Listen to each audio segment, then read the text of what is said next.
Greetings, ladies and gents, and welcome to this latest narration of the web series, The Burning Ones. If you're new to the series, there is a playlist listed down below in the description, and as always, I hope that you enjoy. Chapter 25, Boiling Point. My ears were ringing, my back was killing me. I stood slowly, non-threateningly. I didn't want Shadow to nuke me because Allison was upset.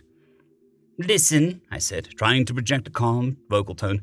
"It's not what you think. I know what this is." Allison held up one end of her surveillance photos, a candid picture of her shopping on Earth before leaving for this assignment. "Why the hell do you have a gravity well blade?" She dropped the photograph onto the knife's edge, and it sliced cleanly in two. The pieces slid off the bed and hit the floor loudly. So loudly. "I'm not going to hurt you. I know my tech. This is only used for killing," Allison shouted, and set the knife down on the bed. It seemed my calm demeanor was doing nothing to assuage her fears, or perhaps I simply sucked in diplomacy. "Please, it's not what you... What were you going to do?" Allison raised her .45 from beneath the blankets on the bed and pointed it at my head. "Wonderful." I slowly raised my arms.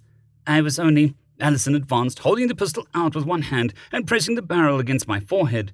Her green eyes were full of anger. "Were you going to kill me?" Allison was a good shot, especially considering she wasn't a soldier. But there was no way that she could take someone like me at zero combat distance. Well, not unless she had help. If Shadow intervened, I was done, and with the possibility of adding lead to my already throbbing headache if I moved too slowly, I wondered just how risky it would be to engage her. "Were you going to kill me?" Allison thrust the gun forward, pushing my head back. "You overgrown pigeon!" Okay, that's it. I was exhausted and in pain, but my body did as I trained it to do. I lunged, sliding my leg forward, lowering my center of gravity and my head. I torqued my hips and shoulders, rotating my body away from the muzzle and closed the distance between Allison and I. As I spun, my hands snapped into position on either side of the pistol, fingers coiling around the gun and Allison's hand, blocking her fingers from pulling the trigger. I threw my momentum into Allison, redirecting the force of my spin to toss her over my hip. As she fell, I wrenched the gun sideways, folding her wrist and fingers further than they should go, and I prayed that Shadow wouldn't intervene. Allison hit the ground. The gun was in my hands. I was lucky. Shadow had done nothing. My heart was racing so fast I feared I might drop. My thumb found the magazine release and the takedown lever. I quickly broke the gun down into its component pieces and dropped them. I didn't want to give Shadow any excuse. Allison groaned and stirred slightly on the ground. Maybe I shouldn't have thrown her so hard. Maybe Shadow should have broken her fall. "Are you done?" I asked. My hands were actually shaking. I never got nerves like this. I walked over to the bed and unsteadily sheathed the knife, and my skin crawled as I tossed it back into my footlocker and closed it. "Just get it over with," Allison moaned. Clearly she hadn't noticed me making the room safer. "I'm not going to kill you." I could taste the disgusting metallic tang in my mouth as I spoke.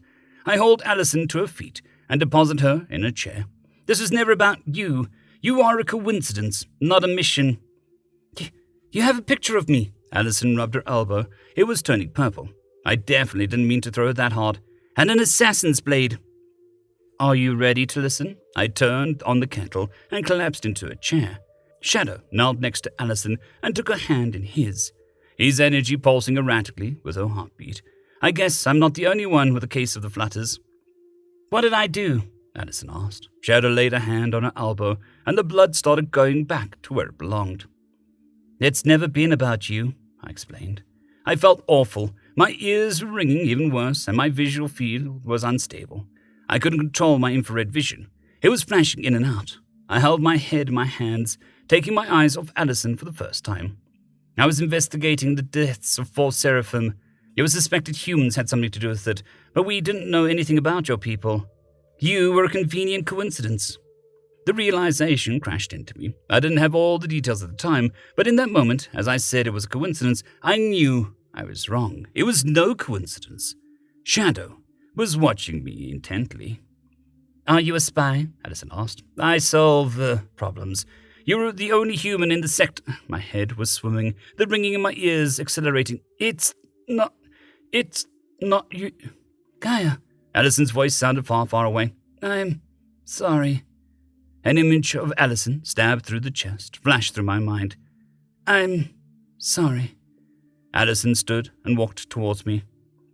Are you okay? It was only... The kettle whistled. A thunderous pounding shook the room.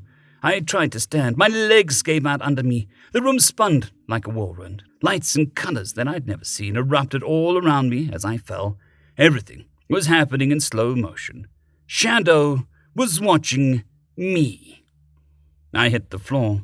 Everything I saw was shaking. The floor was vibrating beneath me. The door to our room burst open. Voltian rushed in, holding a medical kit and an auto-injector. Hold her down! Voltian sounded scared. Why was he scared? My vision spun again. The door, the ceiling, the beds, the ceiling, the floor. What's happening? Allison begged and pinned me to the floor. The spinning stopped, and shaking was less severe now. It was cold. Her brain is boiling. Voltian knelt beside me. 3 of his arms held me firm. The 4th guided a needle into my thigh. The shaking stopped. The lights went out. Everything went dark. End of chapter.